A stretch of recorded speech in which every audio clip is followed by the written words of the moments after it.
So hello friends, once again welcome back to my YouTube channel है। Friends, इस video में हम लोग बात करने वाले हैं कि जो भी इस बार एग्ज़ाम हुआ है, जितने भी स्टूडेंट क्वालिफाई किए हुए हैं, तो उनका सेकेंड फेज अब स्टार्ट होने वाले हैं बहुत ही जल्दी। तो उन लोगों के लिए क्या ज़रूरी है, क्या क्या लेकर जाना है वहाँ पे एग्ज़ाम सेंटर पर, तो उसके रिगार्डिंग ये वीडियो होने वाला है कि मतलब हमें क्या क्या लेकर जाना है और क्या क्या मतलब अगर छूटेगा तो हमें प्रॉब्लम का सामना करना पड़ सकता है। तो सबसे पहले जैसे कि आप लोग जानते हैं कि मैं 3 बार, ये तीसरा बार, ये मेरा थर्ड अटैम्प्ट है एयरफोर्स का। सो फिजिकल देने का, इसलिए मुझे पता है कि क्या क्या लेकर जाना है और क्या नहीं लेकर जाना है। So I think that this video is going to help you lot regarding this topic. So please watch the full video to know everything about this. So first of all here, if we see it, then what will you see? यहाँ पे आप देख सकते हैं जैसे कि ये वाला है, ये to be printed on the reverse side of the phase second admit card. ये तो अलग बात है, इसमें जितना भी ये दिया हुआ है इसको आपको अभी कुछ नहीं करना, कोई साइन करने की यहाँ पे जरूरत नहीं है। यहाँ पे इस इंस्ट्रक्शन को हमें केयरफुली पढ़ना है और समझना है कि ये क्या कहना चाहता है, ठीक है। तो उसके बाद जैसे कि सबसे पहले हम लोग कंप्लीट करते हैं 1 नंबर इंस्ट्रक्शन में आपको क्या दिया है। यहाँ पे आप देख सकते हैं क्या लिखा हुआ है कि candidates have to report to airmen selection centre AAC on the date and time as mentioned in the phase second admit card along with the following documents. और डॉक्यूमेंट्स क्या है वो ये सब है, ठीक है। तो इसको हमें देखना है यहाँ पे वो सब क्या है, ठीक है। तो सबसे पहले अगर हम देखें, इसको बड़ा कर लेते हैं ताकि क्लियर रूप से दिख पाएगा। तो यहाँ पे हम देख सकते हैं ए नंबर, यहाँ पे देखेंगे अगर सबसे पहले ए नंबर क्या कह रहा है, तो ए नंबर कह रहा है कि colour print out of admit card for phase second and, यानी कि देखिए colour print out of admit card कर रहे थे। ये कोई ज़रूरी नहीं कि आप कलर प्रिंट आउट लेकर जाए, लेकिन कहा है तो आप कलर प्रिंट निकाल सकते हैं, कोई दिक्कत नहीं हुआ। एक्चुअली हम लेके गए थे तो कलर प्रिंट आउट नहीं लेकर गए थे, फिर भी कोई प्रॉब्लम नहीं हुआ था। लेकिन हाँ, आपके पास समय है, 10 रुपये में निकल जाएगा कलर प्रिंट आउट इसका निकाल लीजिएगा, बेहतर होगा, कोई प्रॉब्लम का सामना नहीं करना पड़ेगा। लेकिन फिर भी अगर बाय द वे आपको छूट जाता है या नहीं मिल पाता है तो कलर प्रिंट नहीं है, फिर भी आपको चल जाएगा, कोई दिक्कत नहीं होगा, ठीक है। तो कह रहा है कि colour print out of the admit card for phase second, यानी फेज सेकेंड के लिए ये जो आपको एडमिट कार्ड आपका ईमेल पर आप जो डाउनलोड किए होंगे अपने आईडी से, तो उसका जो है कि कलर प्रिंट आउट चाहिए, ठीक है, कलर होना चाहिए। उसके बाद कह रहे देखिए एंड के बाद क्या करें कि verified admit card of phase first, यानी फेज फर्स्ट में जो आपका एग्जाम हुआ था, जहाँ पर भी एग्जाम हुआ था, तो जिस एडमिट कार्ड को आप लेके गए थे तो उसको वेरीफाई किया होगा, वहाँ पे साइन हुआ होगा, जो भी वहाँ पे एग्जामिनर्स थे जो एग्जाम दे रहे थे उनका साइन होगा, वहाँ पे आपका भी साइन होगा, फिर वहाँ पे मोहर होगा। तो यानी उस एडमिट कार्ड को जिसको आप रिटन एग्जाम के लिए यूज किए थे तो उसको लेकर जाना है, उसको मतलब नहीं लेकर जाएगा तो आप एग्जाम ही नहीं दे पाइएगा। So this is very important, so remember to carry this out. और इसको तो आई होप कि सब कोई जो है कि सेफ रखे होंगे, सुरक्षित रखे होंगे। तो इसको भी साथ में अलॉन्ग विथ इस एडमिट कार्ड के साथ, यानी फेज सेकेंड के एडमिट कार्ड तथा फेज फर्स्ट के दोनों के एडमिट कार्ड आपको साथ में लेकर जाना है। So this is the first point है। And if we see the next point, so what is the next point here, we can see B number जो पॉइंट है, कह रहे हैं कि duly filled and signed tattoo certificate by the candidate. जैसे कि tattoo होता है ना, कि कोई कुछ आदमी होता है जो आज जैसे कि अपने शरीर में किसी हिसाब से किसी तरह का मतलब टैटू बना लिए होते हैं, मतलब टैटू करवाने का मतलब बुलवाए हुए रहते हैं वे लोग मशीन से। तो उस तरह का अगर आपका किसी भी तरह का टैटू है तो आपको इसमें कह रहा है कि filled and signed tattoo certificate आपको मतलब इसका जो है कि इसी में अभी मैं आपको बता दूं इधर दिया हुआ है टैटू सर्टिफिकेट के लिए। हाँ, यहाँ पे आप देख सकते हैं टैटू सर्टिफिकेट या बॉडी टैटू सर्टिफिकेट है, यहाँ पे देख सकते हैं कि बॉडी टैटू सर्टिफिकेट है। इसको आप मतलब अलग ना भी कीजिएगा, इसी में रहेगा तो काम चल जाएगा। इसमें आपको यहाँ पे बताना है कि कहाँ पे आपका टैटू है, किस तरह का टाइप ऑफ टैटू, यानी कि किस तरह का टैटू है, इसका साइज कितना है, लोकेशन ऑफ बॉडी, यानी कि किस बॉडी के किस हिसाब से वो टैटू है, ठीक है। बस ये सब करना है। उसके बाद प्लेस और डेट लिख कर उसके बाद आपका सिग्नेचर कर लेना है, यानी कि इस तरह से आपको ये करना है। अगर आपका टैटू है तभी, अदरवाइज इसको आपको भरने की कोई जरूरत नहीं है, क्योंकि आपको कोई टैटू नहीं है, ठीक है। यानी कि इस तरह का ये वाला है, यानी सेकेंड पॉइंट हम लोग का ये था। और उसके बाद ये जो कंसेंट फॉर्म है, तो कंसेंट फॉर्म भी अभी मैं डिस्कस कर देता हूँ, आगे आएगा तो फिलहाल में हम लोग फिर से ऊपर जाते हैं और देख लेते हैं। ये बी नंबर पॉइंट हम लोग डिस्कस हो गया। बी नंबर क्या था कि कलर क्या बोलते हैं, duly filled and signed tattoo certificate by the candidate. I hope कि ये समझ में आ गया होगा आप लोगों को। अब आगे अगर हम लोग देखें सी नंबर में, तो सी नंबर का है कि duly signed consent form for PFT। Consent form यानी कि आप सहमत हैं या नहीं किसी के लिए, PFT के लिए और मेडिकल टेस्ट के लिए बाय द कैंडिडेट, यानी आप खुद से इस बात को एग्री करते हैं कि अगर आपको कोई प्रॉब्लम होता है तो ये आप इसके जिम्मेवार होंगे, यानी कि CSP वाले इसका जिम्मेवार नहीं होंगे। तो इसलिए इसको लिया जाता है, यानी कि कंसेंट फॉर्म को लिया जाता है। PFT में मानते आप रनिंग कर रहे हैं, कोई प्रॉब्लम अगर आपको हो गया तो वैसे तो वो लोग मतलब उसका साथ में गाड़ी रखे हुए रहते हैं लोग रनिंग के लिए, लेकिन अगर बाय द वे कोई ज़्यादा प्रॉब्लम होता है तो इसका रिस्क जो है कि उन लोगों के पास नहीं होता है, इसलिए इस फॉर्म को भरवाया जाता है, यानी कंसेंट सर्टिफिकेट को। ठीक है, तो इसमें यहाँ पे देखिए क्या लिखा हुआ है कि if 18 years and above of age, 18 years और एबव ऑफ एज है तो खुद से साइन करने के लिए कहा है कि यानी ड्यूली साइन, तो किसके द्वारा, खुद स्टूडेंट के द्वारा बाय द कैंडिडेट है। If 18 years and above 18 years, अगर 18 साल या 18 साल से ऊपर की एज के हैं तो आप खुद से उसका साइन कर सकते हैं। अदर यहाँ पे लिखा हुआ है कि टू बी साइन, यहाँ पे और एक में देख सकते हैं यहाँ पे to be sign by, you can see है to be sign by parent or guardian, अगर वो क्या हो 80 साल से सॉरी 18 साल से क्या हो कम हो, यानी 18 ईयर्स से अगर आप कम हैं बिलो 18 ईयर्स से तो आप अपने पेरेंट्स के द्वारा साइन करवा के लेके जाइएगा, ऐसे आप भी साइन कर दीजिएगा अपने पेरेंट्स का, तो काम चलेगा। ठीक, सो ये था। अब ये फॉर्म कहाँ है तो इसके लिए मैं आपको बता देता हूँ, इधर पीछे दिया हुआ था, फर्स्ट पेज पे आपको दिया था।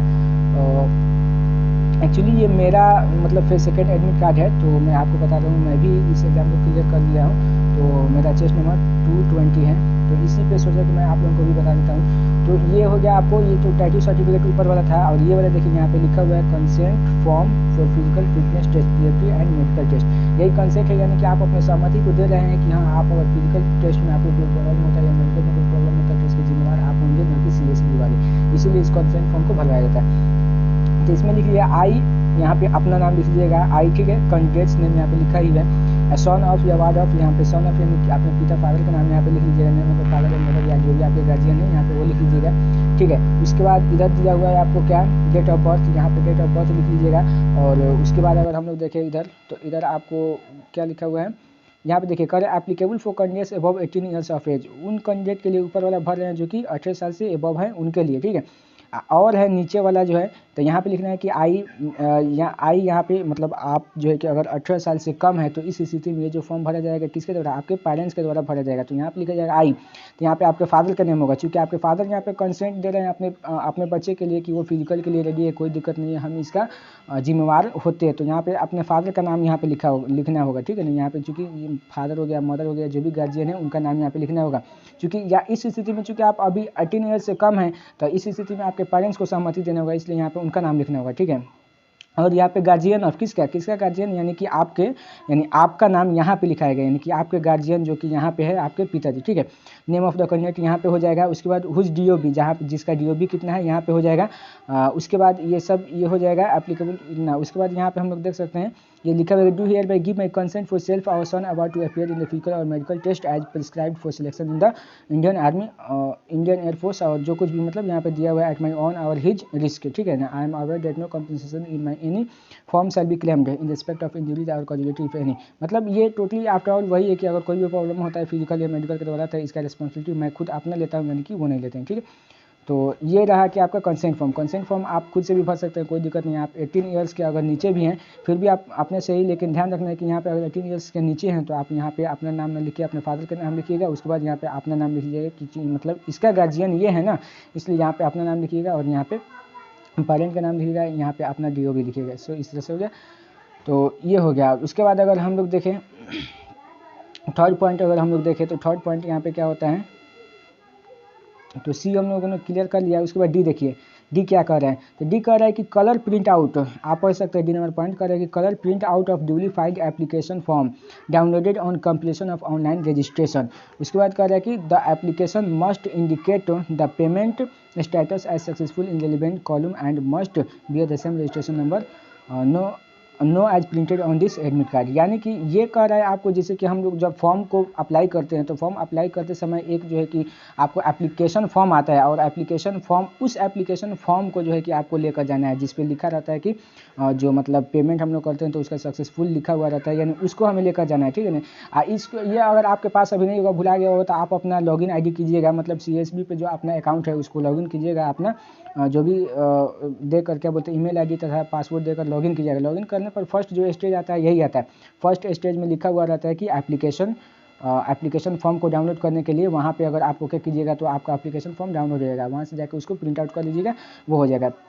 तो बस वही कह रहा है, एक्चुअली उस पर अपने आप लिखा ही रहता है पेमेंट, सबका पेमेंट जो है कि सक्सेसफुल लिखा हुआ रहता है, किसी का भी पेमेंट अनसक्सेसफुल नहीं लिखा रहता है। अब बशर्ते किसी का प्रॉब्लम हो गया अनसक्सेसफुल में, तो उसका तो खैर एग्जाम ही नहीं हो पाता है आगे,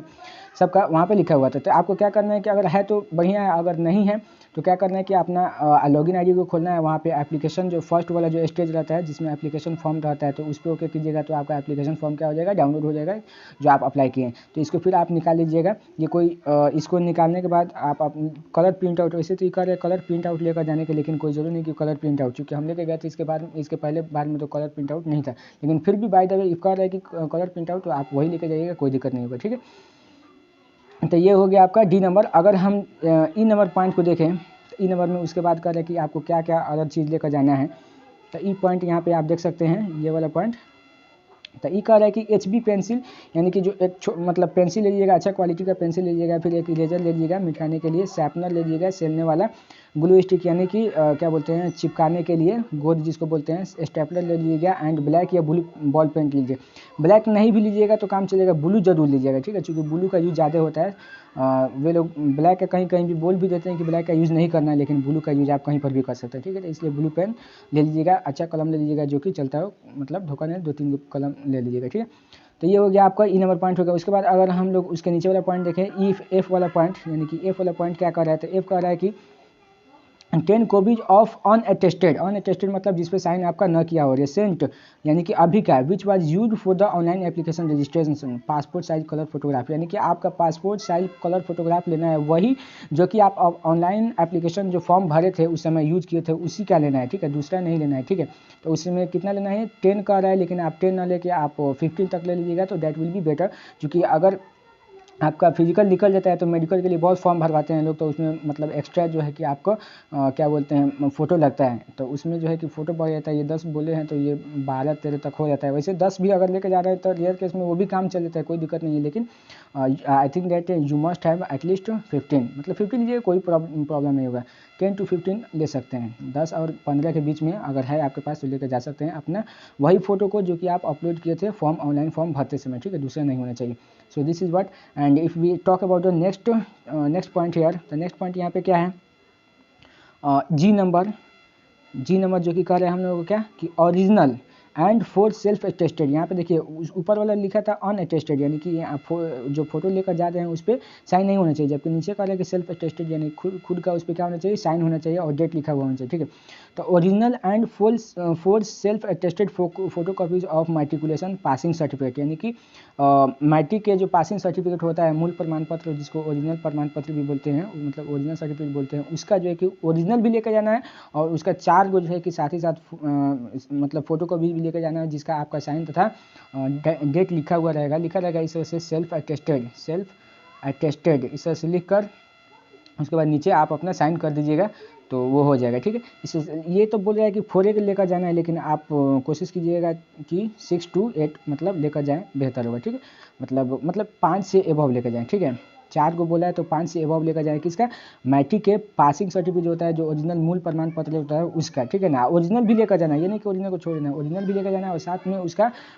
एटलीस्ट 5 से ज़्यादा अगर करें तो that will be much better. तो एटलीस्ट 5 को जैसे उसका फोटो कॉपी लेकर जाना है, जिस पर आपने सेल्फ अटेस्टेड यहाँ पे लिख दिया रहेगा, नीचे इस तरह से लाइन करके नीचे क्या कर दीजिएगा, अपना साइन कर दीजिएगा। सो दैट इज उसी को बोलते हैं सेल्फ अटेस्टेड, ठीक है। अगला पॉइंट अगर हम लोग देखें, अगला पॉइंट आप एच में अगर हम लोग जाएँ, एच में कह रहा है आपको original and four self attested photo copies of matriculation marksheet, यानी कि अब यहाँ पे बात करें मार्कशीट, वही बात है, वहाँ पे मूल प्रमाण पत्र था यानी कि ओरिजिनल सर्टिफिकेट था, और यहाँ पे क्या है मार्कशीट है। तो इसमें भी आपको वही करना है कि अगर 10वीं का आपका जो है कि मार्कशीट जो होगा 10th क्लास का, तो उसका मार्कशीट का ओरिजिनल भी लेकर जाना है, और उसका मिनिमम ऐसे तो इसमें बोला है 4 गो, लेकिन मिनिमम 5 गो जो है कि उसका फोटो कॉपी करा लीजिएगा, उससे ज़्यादा भी कराइएगा तो that would be better, okay. उसके बाद अब इसके आगे ये जैसे कि मतलब ये दोनों पॉइंट सेम ही है, यानी कि यहाँ एक में मूल प्रमाण पत्र ओरिजिनल सर्टिफिकेट है, और दूसरे में क्या मार्कशीट है, दोनों का 5-5 मिनिमम जो है कि आप फोटो कॉपी करा लीजिएगा तथा ओरिजिनल में भी ले लीजिएगा, ठीक है, दोनों ले लीजिएगा। अब अगला पॉइंट अगर हम लोग देखते हैं तो एच के बाद यहाँ पे क्या है, आई है, और ये वाला पॉइंट है आपको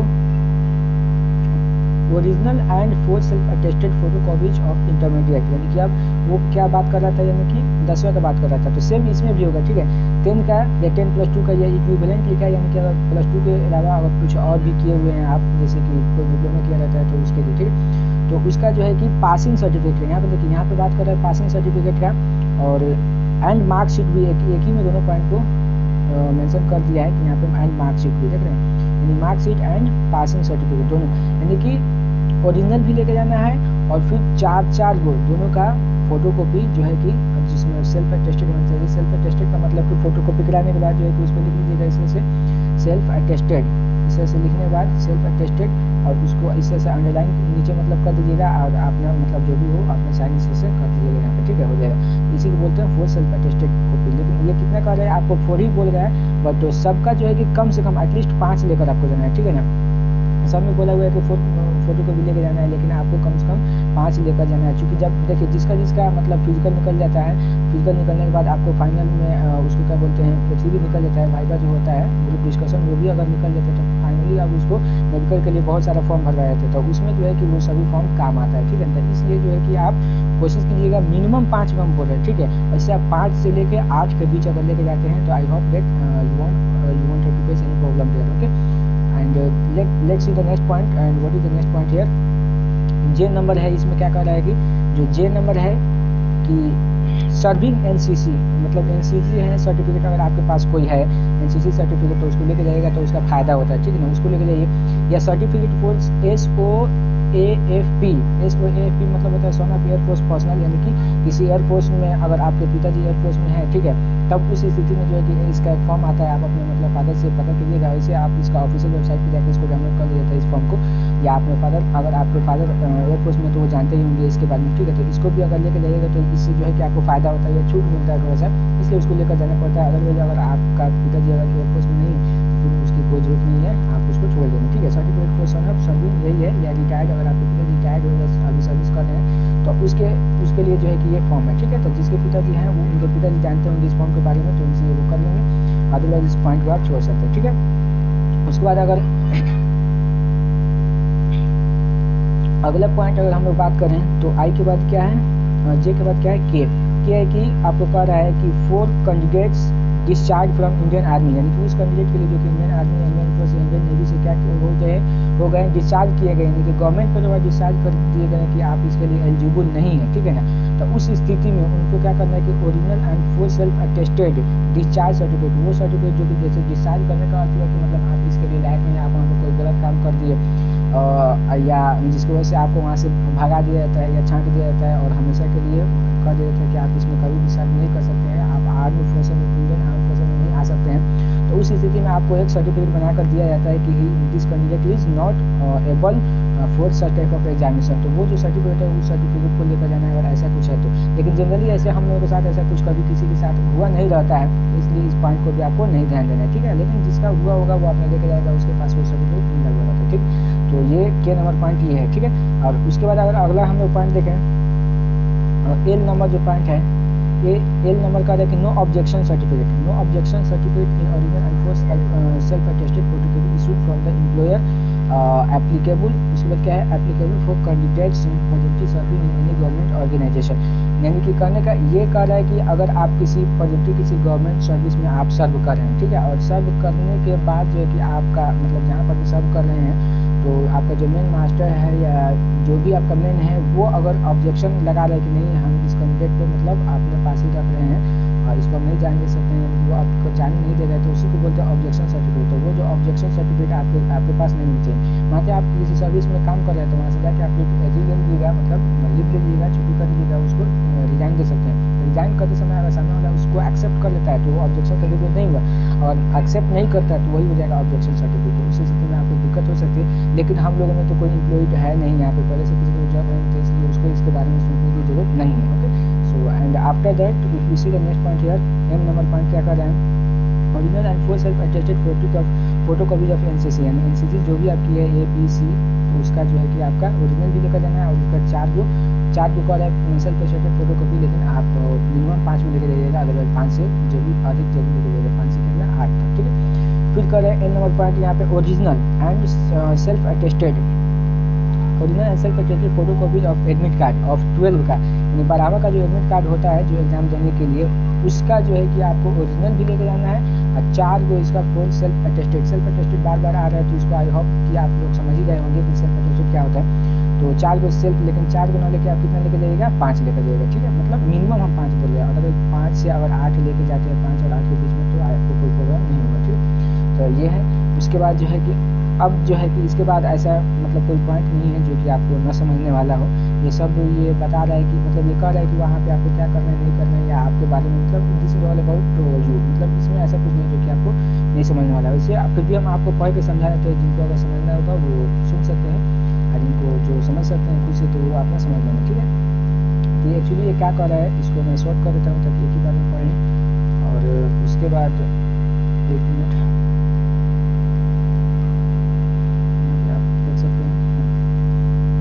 देखिए 2 नंबर पॉइंट जो है ये क्या कर रहा है, आप यहाँ से पढ़ सकते हैं, आपके पास भी ये होगा PDF, तो आप वहाँ से भी देख सकते हैं। यहाँ पे देखिए करेंगे candidates discharge from Indian air force for any reason, किसी भी रीजन से अगर किसी कैंडिडेट को इंडियन एयरफोर्स से डिस्चार्ज किया जा चुका है, आर नॉट एलिजिबल, वो एलिजिबल नहीं है फिर से to appear in the selection test, फिर से सिलेक्शन टेस्ट में अपीयर होने के लिए एलिजिबल नहीं है, यानी कि अगर किसी रीजन से उससे अगर एक बार इंडियन एयरफोर्स से डिस्चार्ज कर दिया तो फिर वो वहाँ पे नहीं जा सकते, ठीक है। तो वही कर रहा है ये, और उसके बाद कह रहा है कि candidates discharge from Indian army, navy या any other government organisations are eligible for selection test, यानी सिलेक्शन टेस्ट के लिए ये एलिजिबल है अगर आर्मी से या नेवी से या किसी दूसरे गवर्नमेंट जॉब से अगर उन्हें डिस्चार्ज किया गया है, लेकिन प्रोवाइडेड यानी कि subject to their discharge with no adverse entries, यानी इस तरह का मतलब क्या बोलते हैं एडवर्स एंट्रीज कोई नहीं होनी चाहिए, मतलब क्या बोलते हैं ये इम्प्रॉपर नहीं होना चाहिए, इम्प्रॉपर एंट्रीज नहीं होनी चाहिए। तो इसमें जो होता है फिर कह रहा है कि if any candidate does not disclose, अगर कोई भी कैंडिडेट डिस्क्लोज नहीं करता यानी कि बताता नहीं है द फैक्ट उस तथ्य को ऑफ बीइंग एम्प्लॉयड, एम्प्लॉयड होने के तथ्य को नहीं बताता है, या date of being an ex employee, यानी कि पहले से ही वो क्या है कहीं पे जॉब कर रहा है, ठीक है। देन अगर वो मतलब इस बात को छिपा लेता है कि वो कहीं पे जॉब करता है, ठीक है, तो उस केस में क्या होगा, हिज कैंडिडेचर यानी कि उसका जो भी कैंडिडेचर होगा will be cancelled at any stage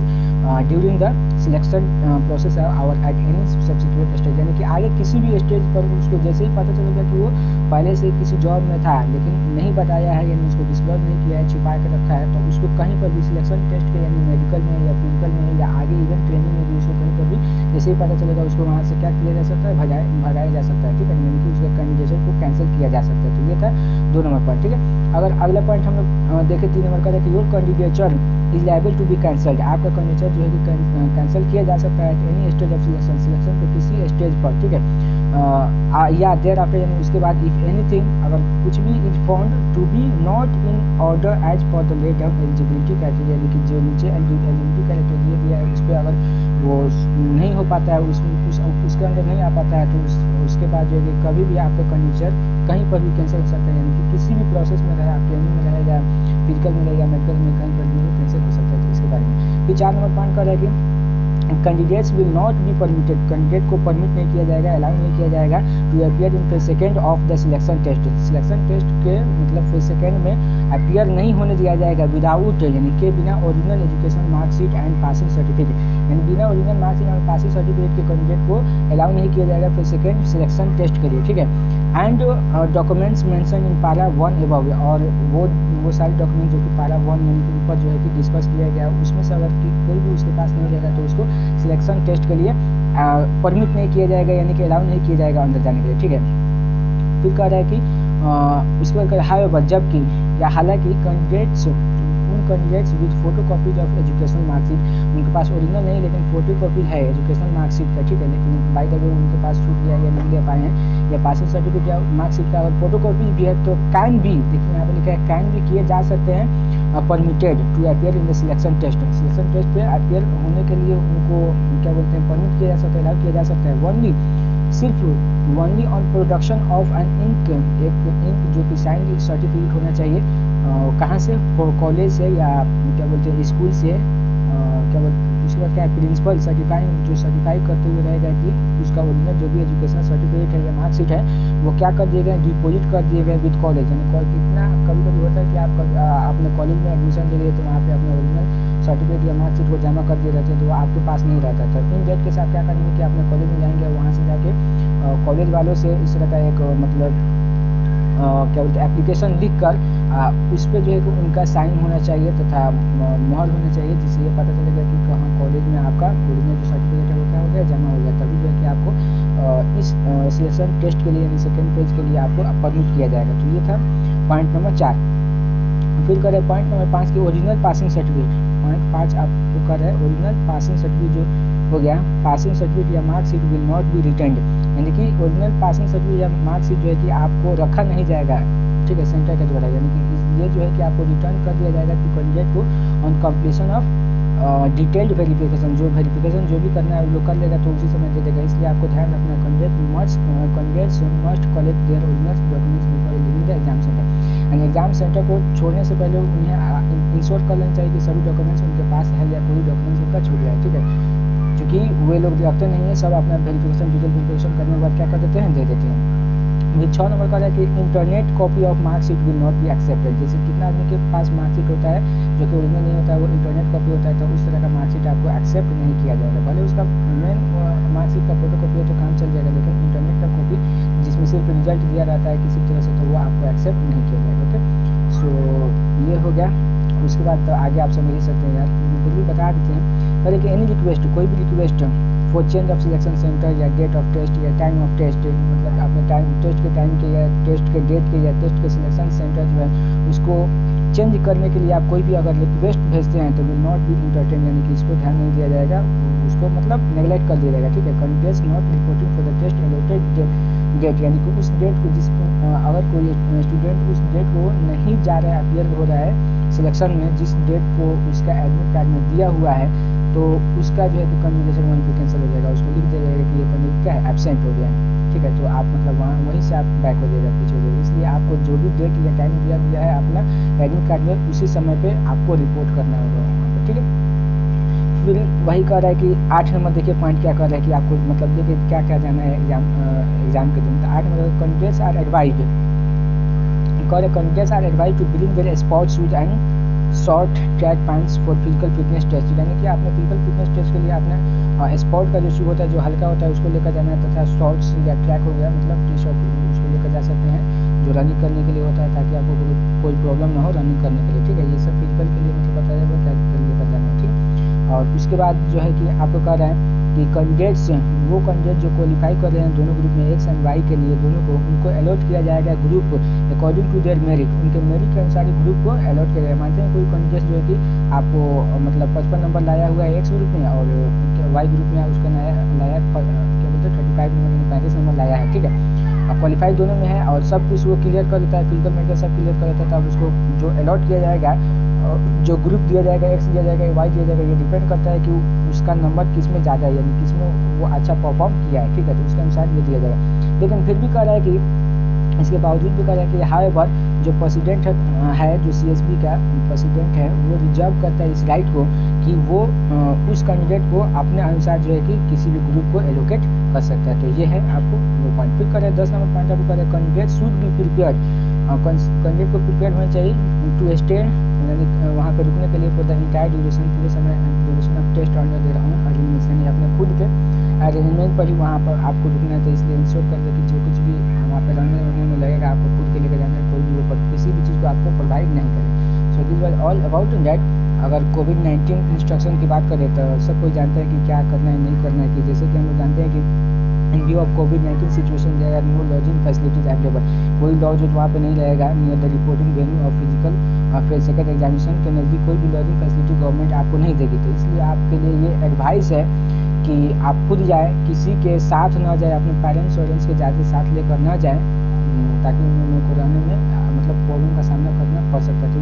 ये एक्चुअली ये कर रहा है, लेकिन आप मेरा सुझाव यही है कि भाई आप अकेले कभी भी नहीं जाएं, क्योंकि अकेले जाने में आपको बहुत प्रॉब्लम का सामना करना पड़ सकता है। क्योंकि अकेले जाइएगा तो बहुत कुछ खुद से ही मैनेज करना पड़ेगा, जो कि आपके मेंटल स्टेट को कहीं अगर इम्बैलेंस किया तो आपको कुछ बुला जाएगा, जैसे मेरे साथ हुआ था, मैं डॉक्यूमेंट से गायब हो गया था। इसलिए I don't suggest anyone to go around.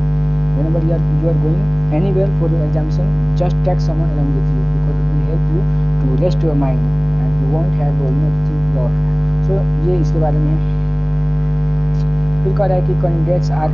Strictly adhere to guidelines, सबको जानता है कि यार किसी कोविड-19 के जो भी प्रोटोकॉल्स जो दिए गए हैं गवर्नमेंट के द्वारा उसको फॉलो करना। सो ये सब था आपको रिगार्डिंग फिजिकल में जो कि आपको लेकर जाना है। Hope that it would have help many of you. Actually I have appeared for the examination for many times. I mean this is going to be the third time when I am going to appear in the selection test, and you know this is my actually this is my admit card. Here you can see I am also clear. This is my chest number, you can see, and also everything here. So I will go there, जाऊँगा exam देने के लिए, देखिए क्या होता है। And अगर आपको मतलब जैसे कि आप अगर फर्स्ट टाइम में जा रहे हैं तो किसी तरह का इन्फॉर्मेशन चाहिए इसके रिगार्डिंग तो आप पूछ सकते हैं। वैसे मेरा रैली में हो ही गया है, almost everything has been done, लेकिन फिर भी इसमें जा रहे हैं कि अगर एग्जाम निकलेगा तो फिर जाना तो बनता है ना, इसलिए जा रहे हैं। तो आपको किसी भी तरह का क्वेश्चन हो रिगार्डिंग दिस फिजिकल और medical, then you can ask me in the comment box. I will try to reach you and answer your question. And just be connected with me because मुझे time तो नहीं मिलता इतना, लेकिन जब भी मिलता है तो कोशिश करता हूँ कि आपको यूजफुल के लिए आप कोई वीडियो ऐसे बना दी जो कि आपके लिए लाभदायक हो सके। Okay, so thank you very much. I hope this video will help you lot. And also इस वीडियो को मेरे स्टूडेंट के पास शेयर कर दीजिए जो कि एग्ज़ाम देने वाले हैं, अभी जो कि एग्ज़ाम देने जा रहे हैं, फिर सेकेंड का एग्ज़ाम देने वाले हैं।